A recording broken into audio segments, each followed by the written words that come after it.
नमस्कार दोस्तों। उम्मीद है आप सभी लोग अच्छे होंगे, स्वस्थ होंगे और स्टडी कर रहे होंगे। मैं आज आप लोगों के लिए बहुत ही इम्पोर्टेंट क्वेश्चन लेकर आया हूं जो आपके एग्जाम में डेफिनेटली आएगा। रासायनिक समीकरणों को संतुलित करना। रासायनिक समीकरणों को संतुलित करने का मतलब होता है कि रासायनिक समीकरण के दोनों पक्षों में तत्वों की संख्या समान होनी चाहिए, यानी अभिकारक और उत्पाद दोनों के तत्वों की संख्या समान होनी चाहिए। तो देखिए, पहला समीकरण दिया गया है N2 + H2 gives out NH3। देखिए, इसमें ये लेफ्ट हैंड साइड है LHS और ये राइट हैंड साइड RHS।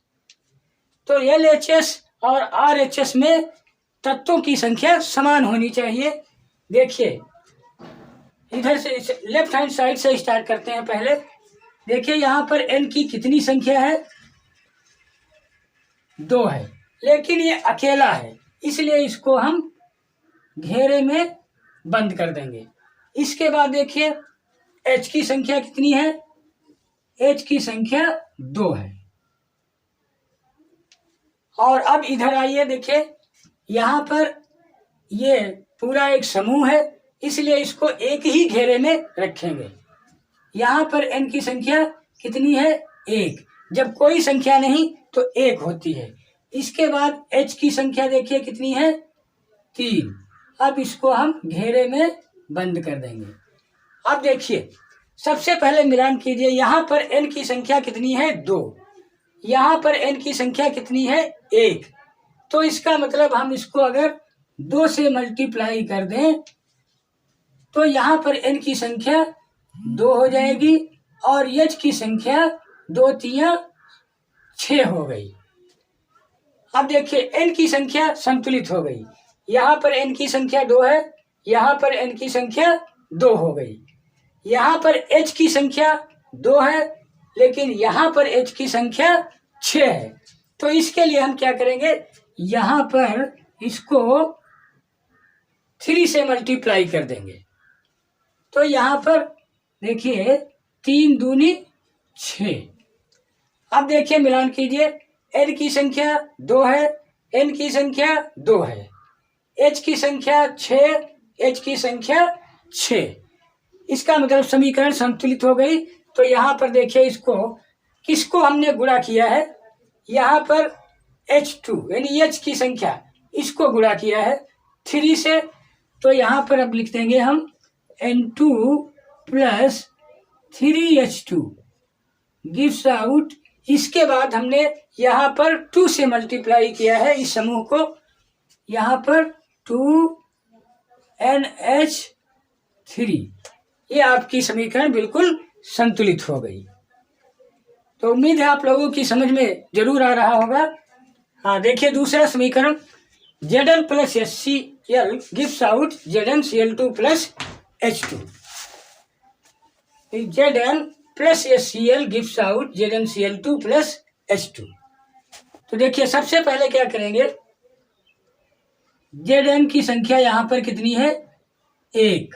जब कोई नहीं तो 1। इसके बाद देखिए, इसमें H की संख्या 1 है और Cl की 1 है। इसको घेरे में बंद कर दिया। इसके बाद देखिए, इधर ये संयुक्त यानी समूह है। यहाँ पर Zn की संख्या 1 और इसके बाद Cl की संख्या 2 है। इसको एक समूह में कर दिया।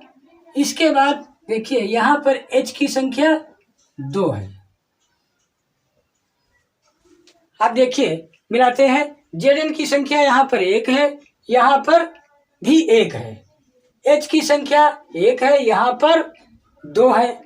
इसलिए हम क्या करेंगे? यहाँ पर 2 से मल्टीप्लाई कर देंगे। तो यहाँ पर H की संख्या 2 हो गई, 2 1 कम 2, फिर 2 1 कम 2। Cl की भी संख्या 2 हो गई। अब देखिए, Zn की संख्या 1 है, यहाँ पर Zn की संख्या 1 है, यहाँ पर H की संख्या 2, यहाँ पर H की संख्या 2, Cl की संख्या 2 है, Cl की संख्या 2 है। तो इसका मतलब समीकरण संतुलित है, हो गई। अब यहाँ पर देखिए हमने किसको गुणा किया है, HCl को, यहाँ पर 2 से गुणा कर दिया और हमारी समीकरण संतुलित हो गई। इसके बाद देखिए अगली समीकरण, हाँ देखिए अगला समीकरण, CaCO3 plus HCl gives out CaCl2 plus H2O plus CO2। तो देखिए सबसे पहले लेफ्ट हैंड साइड से स्टार्ट करेंगे। यहाँ पर Ca की संख्या 1 है, फिर कार्बन की संख्या 1 है और फिर ऑक्सीजन O की संख्या 3 है। इसको एक घेरे में बंद कर दिया। इसके बाद देखिए यहाँ पर HCl में H की संख्या 1 है और Cl की संख्या 1 है। इसको भी एक घेरे में बंद कर दिया। ठीक है, फिर इसके बाद इधर राइट हैंड साइड में आइए। यहाँ पर Ca की संख्या 1 है, कैल्शियम की संख्या 1 है, फिर Cl की 2 है। इसको एक घेरे में बंद कर दिया। फिर देखिए यहाँ पर H की संख्या 2 है, O की संख्या 1 है और फिर C की संख्या 1, O की संख्या 2 है। अब देखिए यहाँ पर मिलान करते हैं। यहाँ पर कैल्शियम यानी Ca की संख्या 1 है, यहाँ पर Ca की संख्या 1 है, यहाँ पर C1 है, यहाँ पर C1 है। O की संख्या 3 है, यहाँ पर O की संख्या 1 है, यहाँ H की संख्या 1 है और यहाँ पर H की संख्या 2 है। इसलिए हम इसको 2 से मल्टीप्लाई कर देंगे। तो यहाँ पर H की संख्या 2 हो गई और Cl की संख्या 2 हो गई।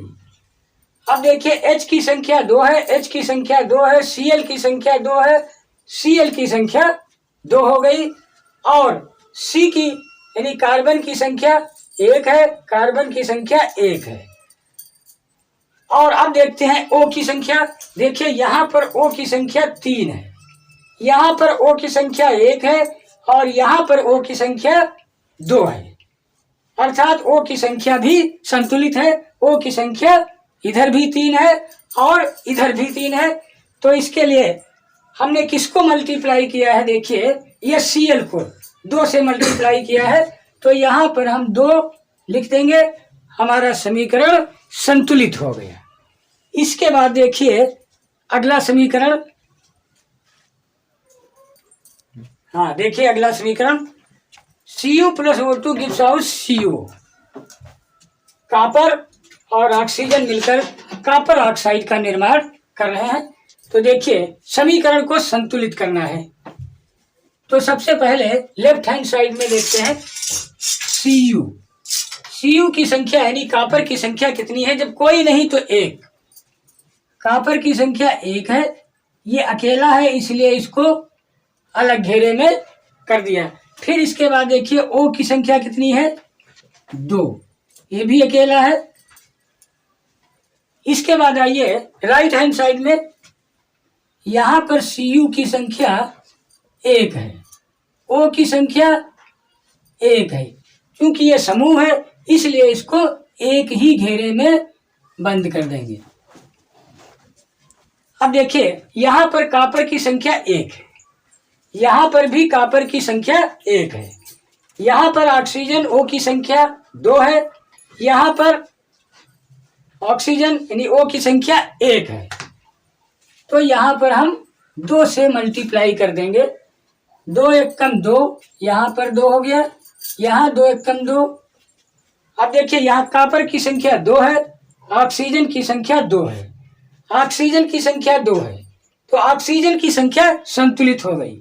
लेकिन यहाँ पर कॉपर की संख्या 2 है, यहाँ पर कॉपर की संख्या 1 है, इसलिए इसको हम 2 से मल्टीप्लाई कर देंगे।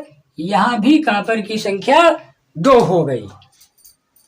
तो हमने किसको मल्टीप्लाई किया, एक कॉपर को, यहाँ पर 2 लिख देंगे और फिर कहाँ मल्टीप्लाई किया, CuO को, यानी यहाँ पर 2 लिख देंगे, समीकरण बिल्कुल संतुलित हो गई।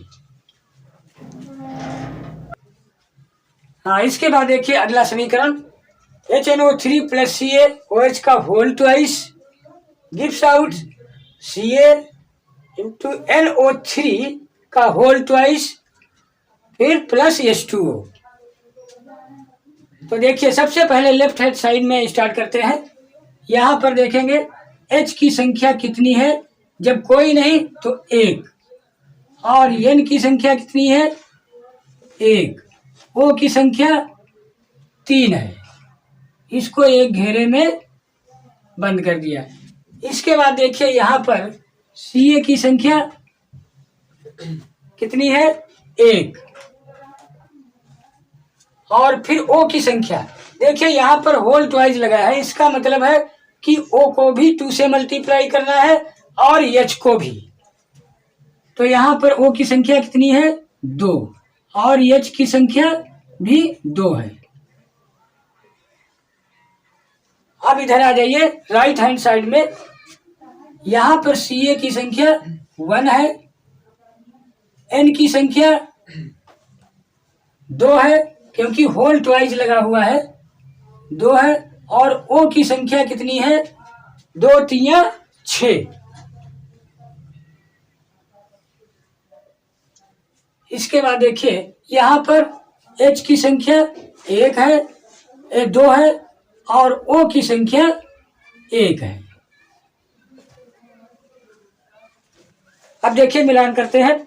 यहाँ पर H की संख्या 1 है, यहाँ पर H की संख्या 2 है, तो हम सबसे पहले यहाँ पर 2 से मल्टीप्लाई कर देंगे।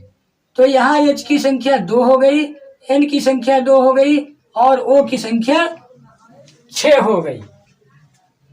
अब देखिए H की संख्या 2, H की संख्या 2, N की संख्या 2, N की संख्या 2, और O की संख्या 6, O की संख्या 6। अब इसके बाद देखिए यहाँ पर कैल्शियम यानी Ca की संख्या 1 है, कैल्शियम Ca की संख्या 1 है, O की संख्या 2 है, यहाँ पर O की संख्या 1 है, यहाँ पर H की संख्या 2 है, H की संख्या 2 है। तो यहाँ पर हम 2 से मल्टीप्लाई कर देंगे, तो यहाँ पर H की संख्या 4 हो गई और यहाँ पर H की संख्या 2 हो गई। अब देखिए मिलान करते हैं। यहाँ पर H की संख्या 2 है, H की संख्या 2 है, यहाँ पर H की संख्या 4 है, यहाँ H की संख्या 2 और 2 4 हो गई, यहाँ भी H की संख्या 4 है, और फिर O की संख्या यहाँ पर 6 है, यहाँ पर 2 है, यहाँ पर 6 है, यहाँ पर 2 है, यानी सभी समान हो गए। तो हमने किसको मल्टीप्लाई किया HNO3 को, तो यहाँ पर 2 से किया है, 2 लिख दिया। इसके बाद किसको किया H2O को 2 से किया, तो यहाँ पर 2 लिख देंगे, समीकरण संतुलित हो गई। तो उम्मीद है आप लोगों की समझ में अवश्य आया होगा, और समझ में आ रहा है तो प्लीज़ मेरे चैनल को सब्सक्राइब कर दीजिए और बेल आइकन दबा दीजिए, जिससे कि हर आने वाला नया नोटिफिकेशन आपको समय पर मिलता रहे। Thank you very much.